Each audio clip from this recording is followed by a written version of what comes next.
26장에서부터 26, 27, 28장까지 굉장히 석 장에 걸쳐서 이 두로라고 하는 나라에 대한 예언입니다. 특별히 여기 그 26장 11년, 제11년 이렇게 시작을 하는데요. 요 제11년이라고 하는 것은 뭐냐? 에스겔이 바벨론 포로로 잡혀온 지 11년 되었을 때라고 하는 얘기예요.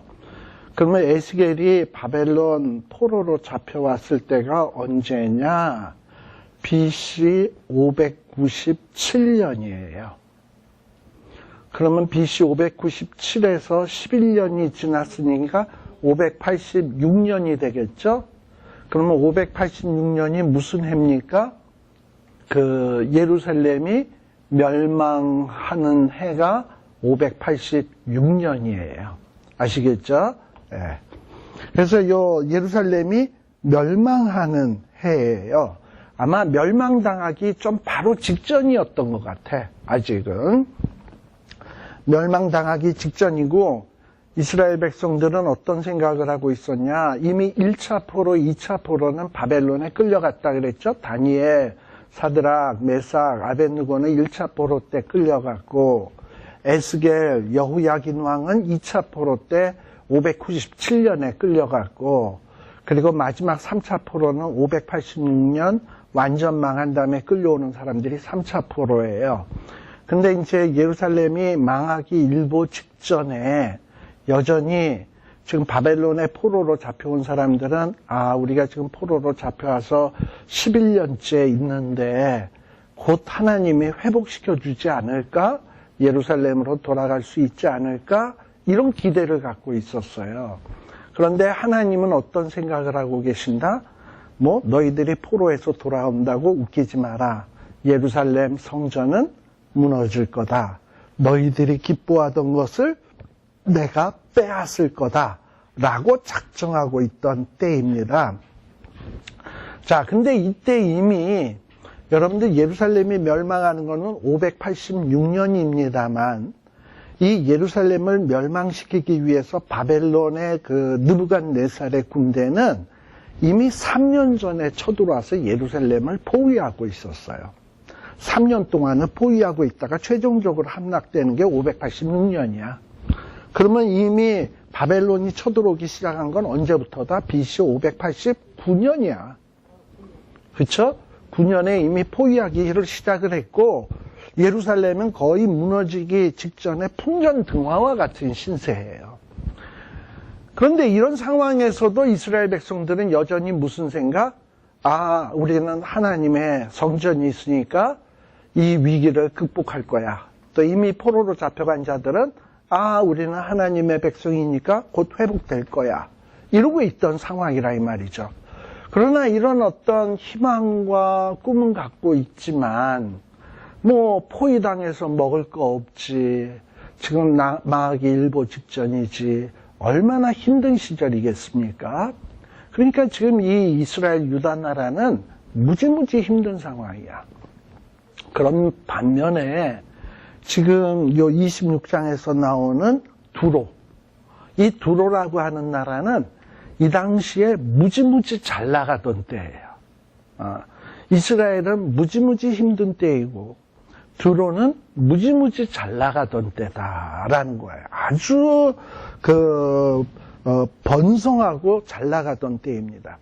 사실 유다 나라 주변에 있는 에돔, 모압, 우리 아까 얘기했습니다만 에돔, 모압, 암몬 이런 나라들은 지금 이 바벨론의 느부갓네살에 의해서 다 이렇게 막 침탈을 당하면서 고만고만하고 다 그냥 한심했어. 근데 이 당시에 월등히 잘 사는 나라가 누구냐? 두로예요.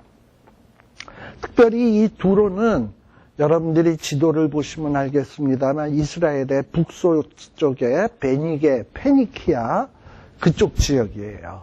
그래서 이 지중해 바다를 끼고 있어요. 그래서 이 나라는 일찍부터 이 해양업이라고 하면 어업 또는 무역 그리고 해외에 나가서 물건을 사고 팔고 하는 일들을 굉장히 많이 했습니다. 근데 반면에 이스라엘이나 모압이나 암몬, 에돔 이런 사람들은 육지에 사는 사람들이니까 그냥 육지에서 농사 짓는 거로 먹고 사는 사람이야. 여러분, 농사 짓는 사람이 잘 살아요? 해외 무역하는 사람이 잘 살아요? 해외 무역하는 사람이 훨씬 잘 살죠. 그러니까 이게 게임이 안 되는 거야. 이 두로는 벌써 그 당시에 세계화를 추구하던 나라야. 그런데 모압, 암몬, 에돔 족속은 그냥 땅이나 파고 농사나 짓던 민족들이에요. 또는 양이나 키우던 민족들이야. 그러니 무슨 비교가 되겠습니까? 이런 면에서 이 두로라고 하는 나라는 당시에 굉장히 이 머리가 깨인 민족이야. 그리고 벌써 용기가 있는 사람이에요. 사실 이런 무역을 한다든지 해외로 나간다든지 하기 위해서는 용기가 있어야 되고 결단력이 있어야 됩니다. 그런 면에서 이 두로라고 하는 나라는 현실 안주형이 아니고 굉장히 모험적인 이런 민족입니다. 그리고 이 두로 그리고 시돈 이 두 나라가 합해서 베니게인데 이 두로와 시돈이 얼마나 대단한 나라냐 하면은 이 나라는 문자를 자기의 고유의 문자를 갖고 있었던 나라예요. 문자. 여러분, 세계에서 자기네 나라의 고유의 글자를 갖고 있는 나라가 그렇게 많지 않습니다. 아프리카나 이런 데 가봐도 어떤 나라는 케냐 같은 데는 영어가 공용어고 또 어떤 데는 우간다 같은 데는 뭐 프랑스어나 뭐 또 아프리카 지역은 또 프랑스어를 사용하는 데가 많고 남미는 스페인어 사용하고 그렇지 자기네 나라의 고유의 언어, 고유의 글자 이거 갖고 있는 나라가 별로 많지 않아. 그런데 이 두로는 벌써 그 옛날에 자기네 나라의 고유의 언어와 고유의 글자를 갖고 있었다. 근데 이 글자도 어떤 글자냐 하면 말이죠. 여러분, 이집트 같은 경우에는 글자 자체가 그림 글자야. 그러니 단어가 얼마나 많습니까? 그리고 어떤 사물이 얼마나 많아요? 그걸 다 그림으로 표현을 해야 되니 그거 얼마나 글자가 많겠어. 그러니까 이집트 글자는 굉장히 글자가 많을 수밖에 없어요. 또 중국어는 뜻글자야. 이 뜻이 얼마나 많어? 그러니 이 중국어 한자가 얼마나 많습니까? 그러니까 그 한자를 공부하려면 보통 힘든 게 아니야. 그렇죠? 네. 그런데 여러분, 우리 한글은 뭐냐면 소리 글자야. 기역, 니은, 디귿, 리을, 미음, 비읍 이렇게 하고 아야, 어여, 오여. 그 다음에 영어 알파벳도 어떤 글자냐? 소리 글자야. 그래가지고 컨소넌트, 자음이 있고 그 다음에 바울, 모음이 있고 이래가지고 자음, 모음을 결합을 해가지고 어떤 똑같은 요 알파벳을 가지고 얼마든지 여러 개의 단어를 만들어낼 수 있는 게 이게 소리 글자예요. 그러니까 여러분, 소리 글자가 문명화된 글자일까요? 한자처럼 뜻 글자가 문명화된 글자일까요? 이집트처럼 그림 글자가 문명화된 글자일까요? 소리 글자죠. 그런데 그 옛날에 벌써 알파벳과 같은 이 소리 글자를 갖고 있었던 나라가 두로와 시돈이다. 그래서 어떤 학자들은, 언어학자들은 이 영어의 알파벳도 어떻게 보면 이 페니키아의 이 문자에서 유래된 것이다 라고 얘기하는 사람도 있을 정도로 이 페니키아의 문명, 이 두로와 시돈의 문명이 대단했다. 그리고 우리가 보통 숫자 하면은 뭐가 있습니까? 아라비아 숫자라고 얘기하죠. 그런데 이미 아라비아보다도 훨씬 이전에 두로에서는 숫자를 사용하고 있습니다. 그러니 이 두로라고 하는 곳이 벌써 문명이 얼마나 발전했나. 그리고 이 두로는요, 이 해양으로 나간 민족이잖아. 자기네 땅은 좁아요. 근데 해양으로 나가가지고 많은 땅을 정복을 했어. 그래서 자기네들의 식민지로 정복을 했단 말이에요. 그래서 여러분들 지중해를 딱 보면 이 베니게는 그 이스라엘 땅 바로 위에 있는 지역인데 얘네들이 배 타고 나가가지고 이태리, 그리스 반도 그 밑에 보면 아프리카 대륙 있죠? 그 아프리카 대륙의 그 북쪽, 뭐 리비아, 뭐 해서부터 쭉 해가지고 그 아프리카가 이렇게 둥그렇게 이렇게 해서 생겼는데 아프리카 북쪽 이만큼을 다 이 페니키아의 식민지로 정복을 했어요. 거기에다 여러분들 스페인 아시나? 지중해 제일 서쪽에 보면 스페인이 딱 네모나게 생겼잖아요. 네모난 거에 거의 3분의 1 정도를 이 페니키아가 식민지로 삼았습니다. 소위 그게 뭐냐면 페니키아가 식민지로 삼은 제국이 뭐냐면 카르타고 제국이에요. 카르타고. 그래서 나중에 이 카르타고와 이 로마와 아주 이 세 개의 패권을 놓고 한판 전쟁이 붙습니다. 근데 우리는 로마가 이기고 나니까 로마가 대단한 나라인 줄 알죠? 사실은 로마, 이태리 반도보다 훨씬 더 많은 땅을 차지하고 있었던 게 어디냐면 카르타고 제국이에요. 카르타고 제국에 그 유명한 한니발이라고 하는 장수가 있었습니다. 그래서 이 한니발이라고 하는 장수하고 이 로마와의 큰 전쟁을 벌이게 되는데 그 전쟁을 가리켜서 보통 포에니 전쟁이라고 얘기를 합니다. 포에니 전쟁. 근데 이 포에니라는 말이 어디서 온 거냐? 그 베니게라는 얘기예요. 그래서 이 베니게 사람들이 이 카르타고의 사람들이기 때문에 이 베니게 사람들과 이태리 사람, 로마 사람들과의 전쟁이라 그래서 그 전쟁을 포에니 전쟁이라고 하는데 이 전쟁에서 그만 이 카르타고가 졌죠. 그래가지고 망하게 되었습니다만 어쨌든 대단한 제국을 건설했던 나라가 이게 바로 두로, 시돈, 베니게 이런 나라였다라는 것을 여러분들이 좀 기억할 필요가 있습니다. 그래서 제가 이전에 아마 여러분들에게 그 교재를 파일로 보내드린 거에는 지도를 하나 내가 이렇게 그림으로 해서 보낸 게 있어요. 그래서 지도를 보면 이 카르타고 제국의 땅이 얼만큼 많은가 하는 게 거기 지도에 표현이 돼 있었거든요. 그걸 보면 이 카르타고가 대단한 나라였구나 하는 것을 알 수 있습니다.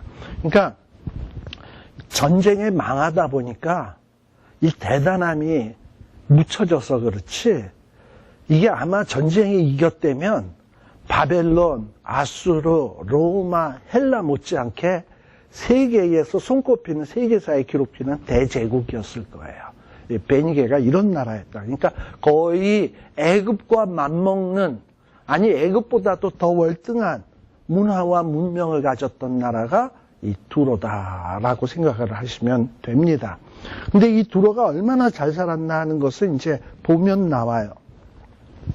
자, 근데 이 26장에서 그래서 이 두로는 대단한 나라다 보니까 성경에서 언급을 굉장히 많이 합니다.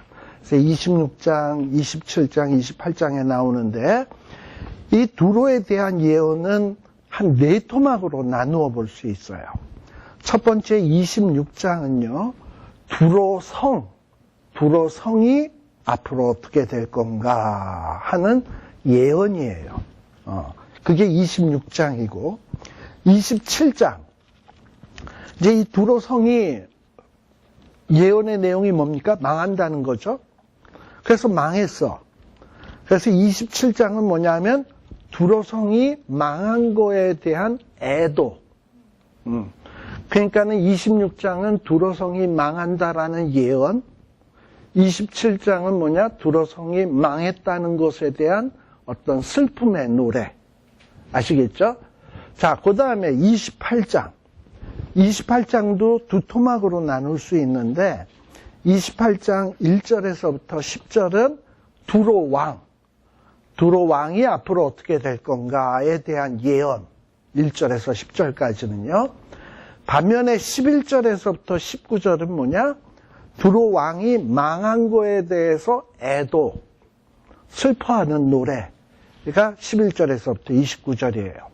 그래서 요 26장, 27장, 28장은 예언, 그래서 예언대로 망해서 애도, 또 왕에 대해서 예언, 또 망한 대로 예언대로 망해서 그 왕에 대한 애도, 그래서 예언, 애도, 예언, 애도 이런 형태로 되어 있습니다. 26장 예언, 27장 애도, 28장 전반부 예언, 28장 후반부 애도 이런 식으로 요 26, 27, 28장에 이렇게 기록되어 있다라는 거를 여러분들이 좀 기억할 필요가 있습니다. 자, 그러면 이제 요 성경으로 좀 들어가서요. 어쨌든 26장 1절에 보면 예루살렘이 곧 망하기 일보 직전인 이런 상황에 아마도 하나님이 에스겔을 통해서 두로에 대해서 좀 예언을 해라 라는 거예요. 두로에 대해서. 아마 이스라엘 백성들은 자기네들이 지금 곧 무너지기 일보 직전이니까 너무너무 힘들죠. 근데 두로는 잘 살죠. 이런 상황에서 이 이스라엘 백성들은 두로라고 하는 나라가 굉장히 부러웠을 겁니다. 아, 우리는 이렇게 지지리궁상으로 망하기 일보 직전인데 쟤네들은 어떻게 저렇게 부유하게 살 수 있을까? 굉장히 부러워하고 있었어요. 그런데 하나님께서는 에스겔을 통해서 뭐라 그러냐? 야, 너 쟤네들 부러워해? 부러워할 거 하나도 없어. 쟤네도 망해. 하나님이 그렇게 말씀하시는 거예요. 자, 근데 두로가 왜 망하냐? 2절에 보게 되면 하나님이 에스겔을 통해서 말씀하시기를 인자야, 두로가 예루살렘을 쳐서 이르기를 아까 암몬 족속하고 똑같이 이스라엘 백성이 망하는 걸 보면서 뭐라고 얘기했다? 아하, 좋다. 그리고 이스라엘 백성의 그 예루살렘의 문을 보통 뭐라고 얘기하냐? 만민의 문이라고 얘기했거든요. 만민의 문이 깨어져서 내게로 돌아왔더라. 내게로 돌아왔도다. 뭐 이렇게 얘기하는 거예요. 여기 이 만민의 문이라 하는 것은 무슨 얘기냐 하면은 이 유다 나라가, 이스라엘 나라가 가장 잘 나가던 때가 좀 있습니다. 그때가 언제냐면 솔로몬 왕 때.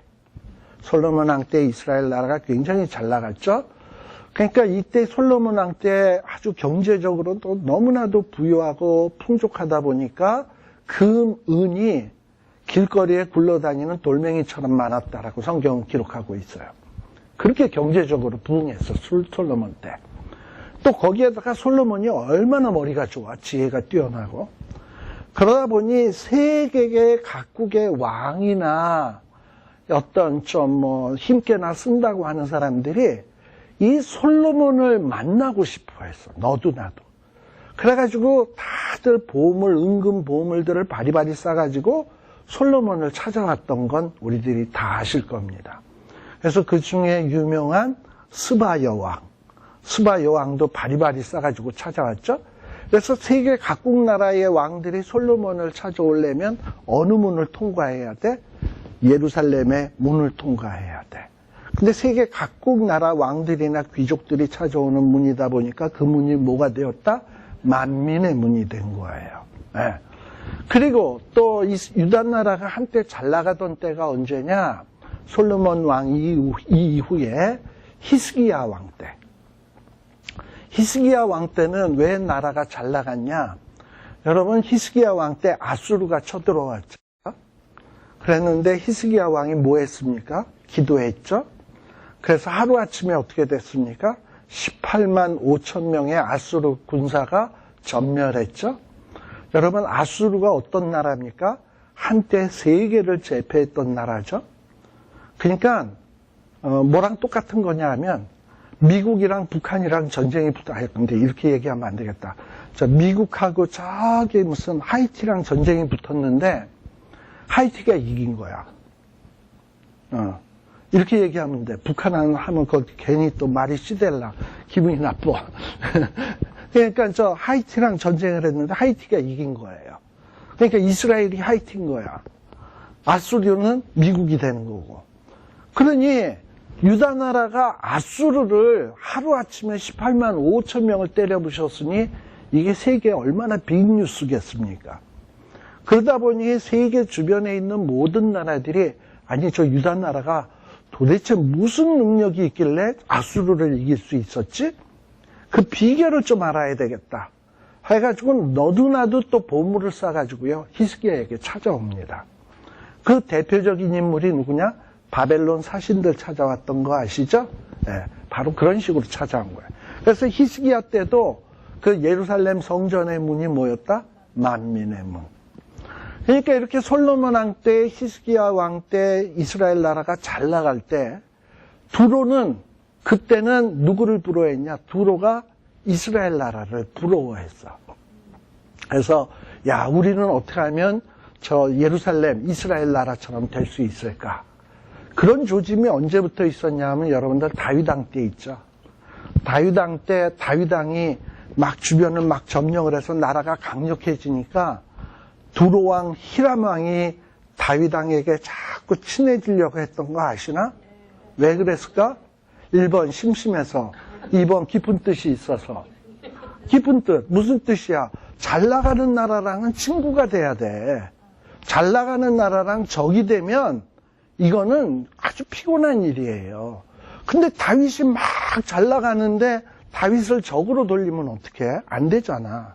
그러니까 이 두로왕 히람왕은 다윗에게 잘 보여야 되겠다 해가지고 너네 무슨 뭐 성전을 지으려 그런 다음에 그럼 뭐 백향목 필요하지 않아? 뭐 또 백향목 같은 거 우리 그 기술자들도 많은데 얘네들 안 필요해? 뭐 이러면서 다윗왕 때서부터 성전 짓기 위한 재료며 기술자며 이런 사람들을 다 보내줬어요.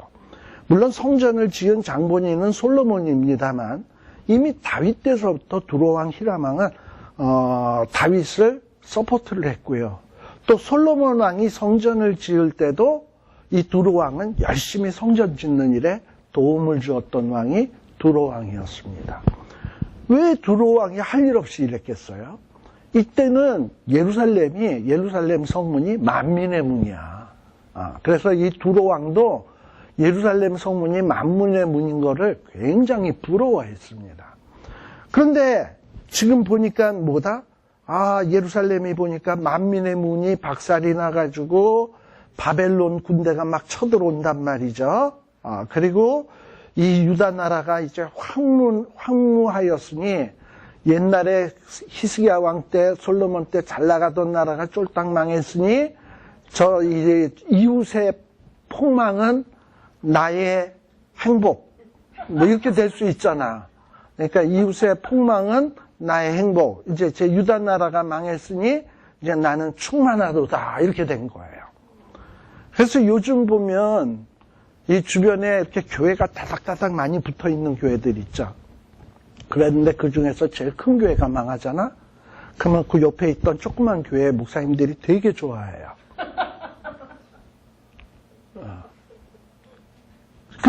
저기에 망하면 저 교인들 다 이제 일로 온다. 이런 생각을 하는 거지. 그러니까 지금 누구냐? 두로도 지금 이런 생각을 하고 있는 거야. 유다의 황무는 내게 충만. 이렇게 생각을 한 거죠. 그런데 이거 하나님은 일찍이 이스라엘 백성에게 약속한 게 있다 그랬잖아. 아브라함의 언약. 너를 축복하는 자에게 내가 축복하고 너를 조롱하고 너의 폭망을 기뻐하는 자들에게 하나님이 혼내주겠다고 한 약속. 이 약속을 적용을 해가지고 이 유다에게도 하나님이 심판하겠다. 그래서 3절에 보면 두로야 내가 너를 대적하겠다. 파도가 흉흉하게 함같이 열국을 불러서 너를 치게 하겠다. 너의 성벽 박살난다. 너의 망대 다 헐린다. 너 티끌을 쓸어 내려버려서 말간 반석이 되게 하겠다. 우리 해변에 어떤 이렇게 있는데 파도가 확 치게 되면 다 쓸려 내려가죠. 그리고 그 돌 위가 어떻게 돼? 아무것도 없는 말간 반석이 되는 거죠. 두로가 잘 나갈 때는 거기에 뭐 집도 많고 뭐 또 많이 세워 있었을 거 아니야. 근데 하나님이 파도를 쓸어버린 것 같이 두로 나라가 뭐가 돼버린다? 말간 반석이 된다. 그러니까 아무것도 없게 된다. 이 얘기예요. 쉽게 얘기해서. 또 이렇게 말간 반석은 깨끗하니까 거기다가 사람들이 뭐 합니까? 금을 쳐서 말려.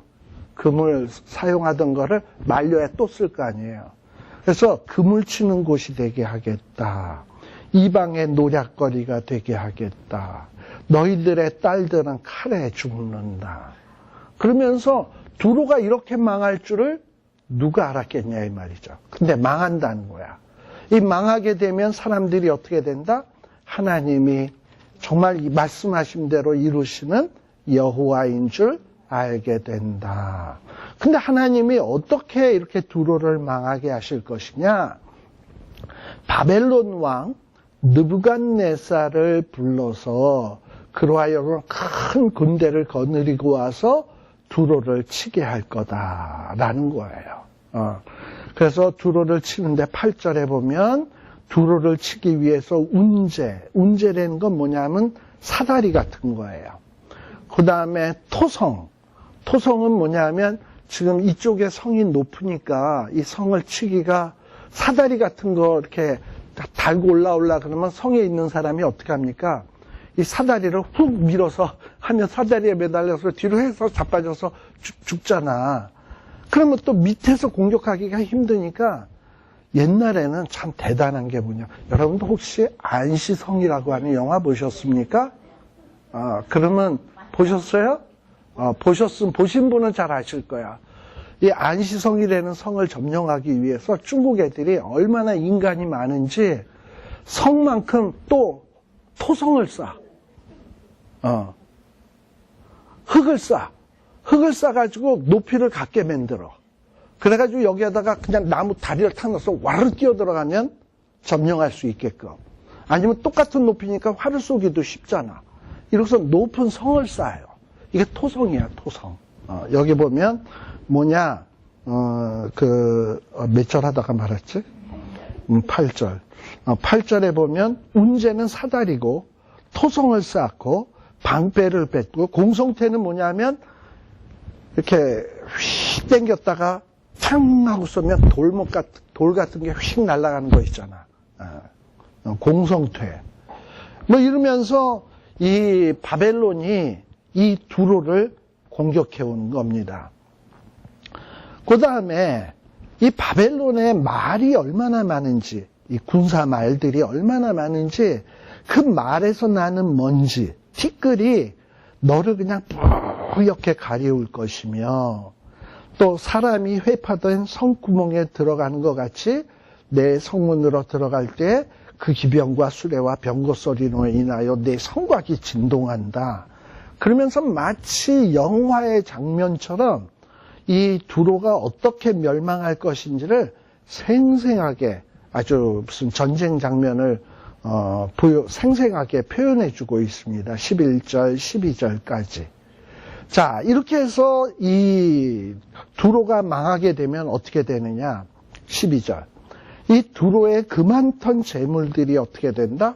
뺏기고, 두로가 해상 무역했던 것들은 다 어떻게 된다? 노략당하고, 자기네들이 그토록 기뻐하던 성, 기뻐하던 집들은 다 어떻게 된다? 무너지고, 그리고 그동안 호의호식하면서 잘 먹고 잘 지냈죠?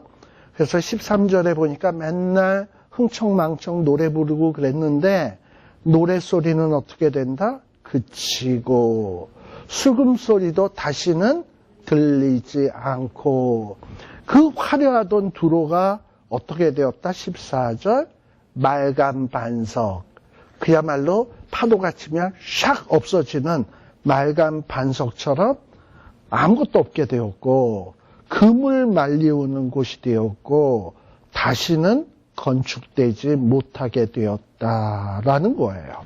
이렇게 두로가 아주 철저하게 망하게 된다라는 겁니다. 자, 이렇게 망하게 되니까 이 주변에 있는 나라들이 아주 그냥 뭐 충격을 받는 거예요. 그래서 여기에 보면 15절에 보면 이 두로 나라가 엎드려지는 소리에 이 주변에 있는 모든 섬들이 막 진동을 해. 두로가 망하는 것 때문에. 그리고 16절에 보니까 이 지중해를 중심으로 해상무역을 하면서 먹고 사는 바다의 왕들이 이 두로가 망했다라고 하니까 이 두로가 워낙에 잘 나가다 보니까 이 조그만 나라들이 두로와 관계를 안 맺은 나라가 없을 거 아닙니까? 그렇죠? 그러니까 두로가 망하게 되면 그 두로와 관계를 맺었던 조그만 나라들도 다 어떻게 됩니까? 연쇄 도산을 하거든. 우리가 알다시피 큰 기업이 망하게 되면 그 기업에서 하청을 주는 하청 회사들도 휘청하잖아요. 예. 그처럼 이 두로가 망하는 바람에 바다에서 두로와 더불어서 먹고 살았던 왕들이 보좌에서 내려서 조복을 입고 예쁘게 수놓은 옷은 다 벗어 던지고 그리고 조복을 입고 땅에 앉아서 부들부들 떨면서 통곡을 한다 이 말이죠.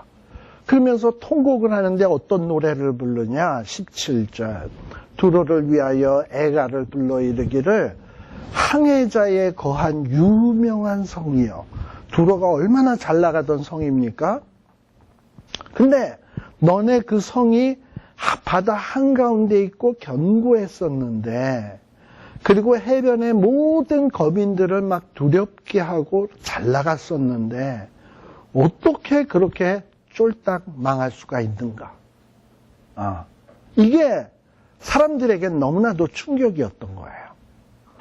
그리고 18절 이 두로가 무너지는 그날 이 주변의 조그만 섬들이 다 뭐했다? 진동을 했다. 바다 가운데 섬들이 내 결국을 보고 이 두로의 멸망의 결과를 보고 깜짝 놀랐다.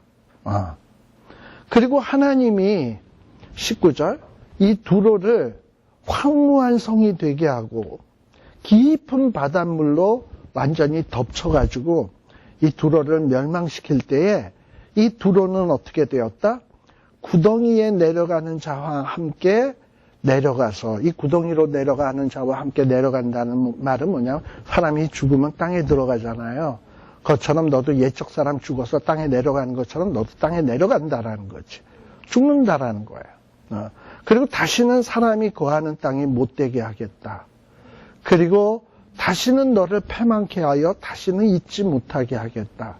사람들이 21절 사람들이 너를 찾으나 다시는 영원히 만나지 못한다. 쫄딱 망한다.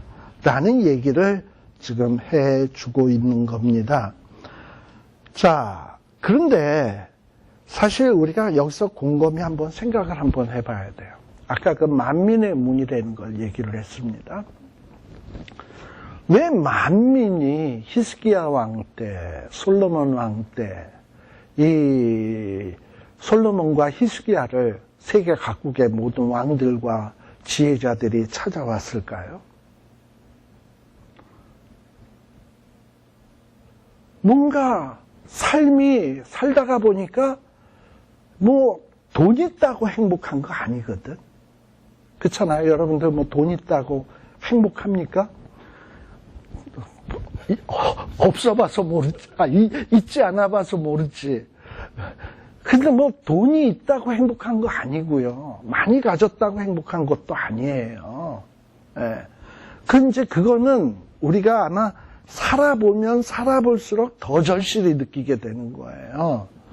그리고 살아보면 살아볼수록 세상에 재밌는 거, 옛날엔 그렇게 모든 게 다 재밌었는데 나이가 들면 들수록 다 그게 그거고 별거인 게 하나도 없어. 다 거기가 거기야. 이렇게 생각이 된다 이 말이죠. 그러다 보면 사람들은 뭘 느끼기 시작하냐. 뭐가 인생에 가장 가치가 있는 것이지, 뭐가 가장 보람된 것이지, 이런 걸 알고 싶어 하는 거예요. 그래서 솔로몬을 찾아오는 이유. 참 인생의 참 지혜가 무엇일까? 어떻게 사는 것이 가장 가치 있게 사는 걸까?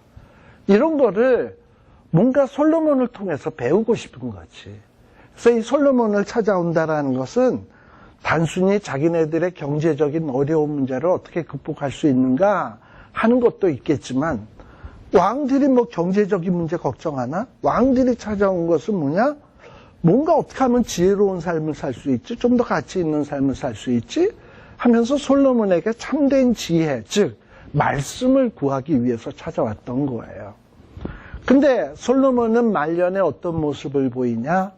그런 찾아온 자들에게 하나님의 말씀을 가르치고 하나님의 영광을 드러내기보다는 자기 자랑질했지.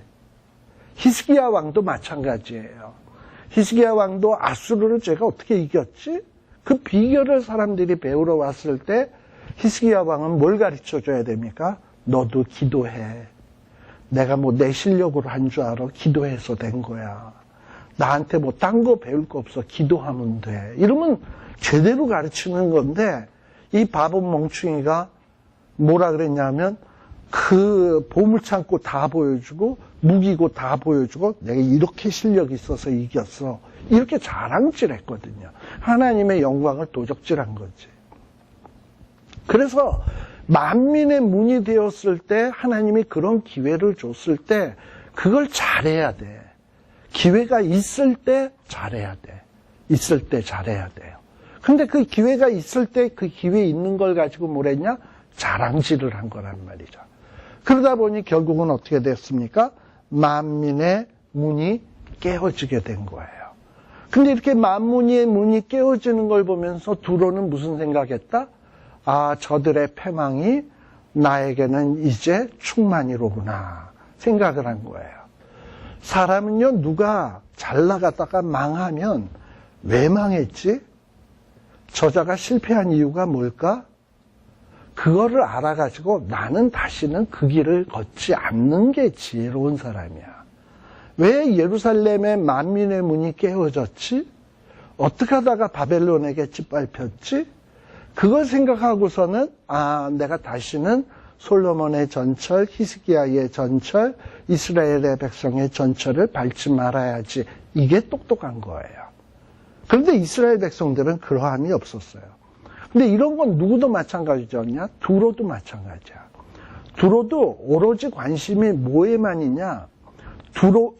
솔로몬 왕의 풍요 번영, 또 히스기야 왕의 위대한 승리, 여기에만 관심이 있고 그것만 얻으려고 했지, 이 히스기야 왕과 솔로몬 왕에게 주셨던 부요와 번영의 원인이 뭡니까? 하나님 아닙니까? 하나님의 축복 아닙니까? 거기엔 관심이 없었단 말이지. 그저 세상에 어떤 번영, 승리, 여기에만 관심이 있고 이것만 가지려고 했지, 이거를 주관하시는 하나님께 의지하려고 하지 않았단 말이에요. 그리고 게다가 이 두로는 이스라엘의 멸망을 보면서 무슨 생각을 했냐? 저들이 멸망했으니 나는 이제 풍족해지겠다 하면서 좋다. 그리고 이스라엘의 멸망을 조롱했단 말이죠. 결국은 두로는 그것 때문에 또 망하는 거예요. 자, 이렇게 두로가 망하는 모습을 보면서 우리는 뭘 생각을 해야 되냐? 우리도 한번 두로 같지 않은지 생각을 해봐야 됩니다. 잘 나가는 거, 풍요한 거, 글쎄요, 세상에서 모든 사람이 원하는 거죠. 그러나 하나님께서는 아무리 잘 나가는 풍요한, 그리고 경제적으로 잘 나가는 이런 나라라 하더라도 그 안에 하나님이 없으면 멸망하게 돼 있어요. 네. 이 두로는 돈은 많았는지 모르지만 하나님은 없었어요.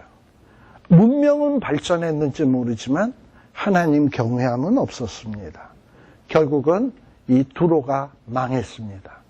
근데 이 두로가 망할 때 이 두로와 결탁해서 살았던 나라들 있죠? 조그만 섬들, 주변의 왕들 다 충격받았어요. 왜냐? 두로는 안 망할 줄 알았거든. 두로는 영원히 잘 살 줄 알았거든. 근데 이 두로가 망하는 곳을 보면서 전율과 공포에 질려버렸단 말이지. 이렇게 하나님 없는 문명, 하나님 없는 경제, 하나님 없는 국력, 이거는 박살납니다. 글쎄요, 지금 미국이 세계의 최고의 패권 국가라고요? 중국이 그 뒤를 뒤쫓는 G2라고요? 중국은 곧 망할 것 같긴 해. 그럼 미국은 안 망할 것 같죠? 미국도 하나님이 없고 하나님 경외함이 없다면 안 망할 것 같은 미국이 어떻게 박살날지 우리는 아무도 모릅니다. 뭐 지금 세계 모든 나라가 미국과 공조를 해야 돼. 친미를 해야 돼. 할지 모르겠지만 친미한다고 되는 일이 아니에요. 우리는 친하나님을 해야 되는 거야. 미국이 왜 이렇게 부흥하고 발전을 했냐? 그래도 미국은 최초에 이 미국의 건국 이념이 기독교라고 하는 그 기본 개념에서부터 출발을 했어요.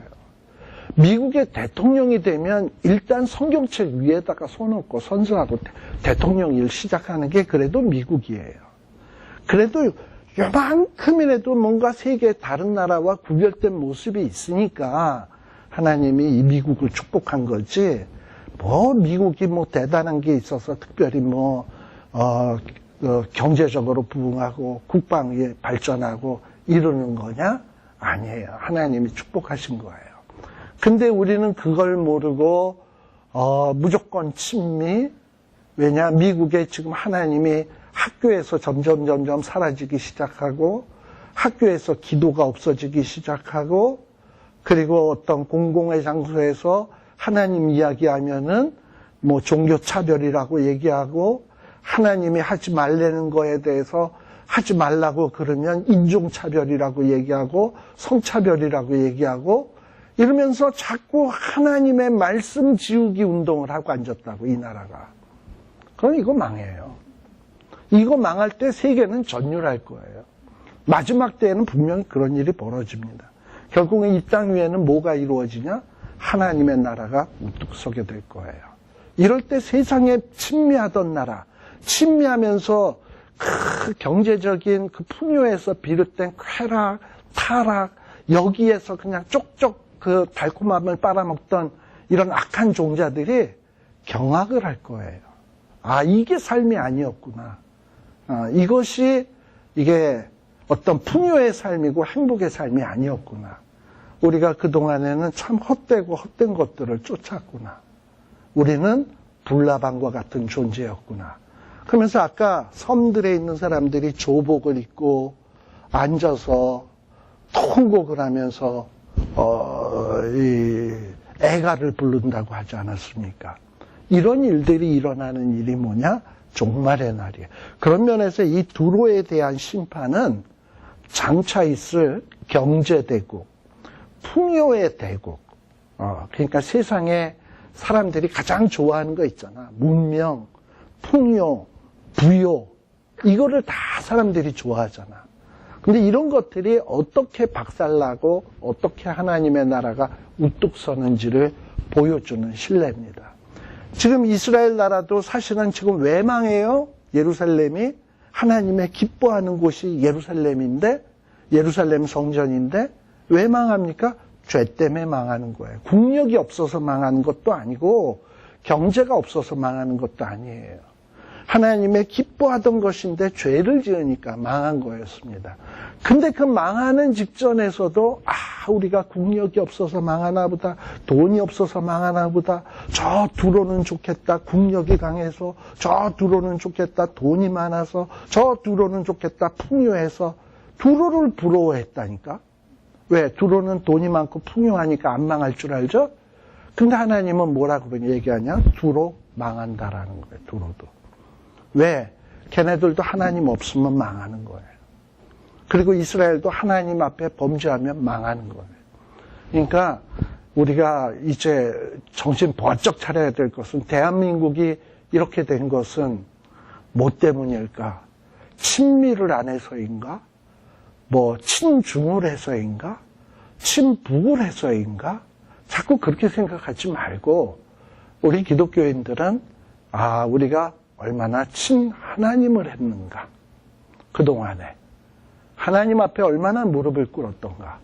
우리가 돈이 있으면 잘 산다고 생각을 했고, 힘이 있으면 잘 살고, 외교를 잘하면 잘 산다고 생각을 했는데 중요한 걸 까먹은 거예요. 잘 살려면 하나님 잘 섬기면 다른 모든 것은 하나님이 해주신다는 사실을 잊지 말아야 되는데, 이 사실을 잊고 뭔가 정치적으로 잘하면, 정치적인 훌륭한 지도자가 나오면 나라가 회복되고, 미국과 외교를 잘하면 나라가 회복되고, 중국을 적당히 이용하면 나라가 경제적으로 부유하고, 천만의 말씀.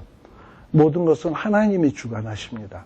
세상에 정치하는 사람, 세상에 이런 사람들이 볼 때는 무식한 얘기한다, 목사니까 졌다고 얘기하지, 이럴지 모르겠지만, 두고 봅시다. 어쨌든 나중에 세상이 어떻게 되나. 나중에 그렇게 큰 소리 치던 사람들이 조복을 입고 땅에 주저앉아서 눈물을 흘리고 죄를 무릅쓰고 통곡하고 그럴 날이 오지요. 그리고 어리석다는 소리를 듣고 오로지 주님 섬기는 일에만 힘쓰던 자들은 역시 하나님이 여호와시로구나, 여호와인 줄 알게 되는 날이 오겠지요. 바로 이것이 종말의 날입니다. 기도하겠습니다. 하나님 아버지, 감사드립니다. 그 화려하고 대단한 문명의 제국 두로 하나님이 멸망시키겠다고 약속하고 있습니다. 하나님 아버지, 이것이 무슨 뜻인지 저희들 늘 마음속에 새기게 하여 주시옵소서. 헛되고 헛된 것을 쫓아서 나의 인생, 나의 젊음, 나의 정력 낭비하지 말게 하여 주시고, 지혜의 근본인 여호와 경외하는 일에 내 일생을 투자하며 거기에 온 힘을 다하는 저희들 되게 하여 주시고, 인생의 마지막을 맞이했을 때 참 내가 내 인생을 헛되지 않은데 가장 가치 있는 곳에 힘을 쓰다가 정말 잘 살았다 보람을 느끼며 주 앞에 부름받아갈 수 있는 저희들이 되게 하여 주시옵소서. 예수님 이름으로 기도드리옵나이다. 아멘. 마치겠습니다.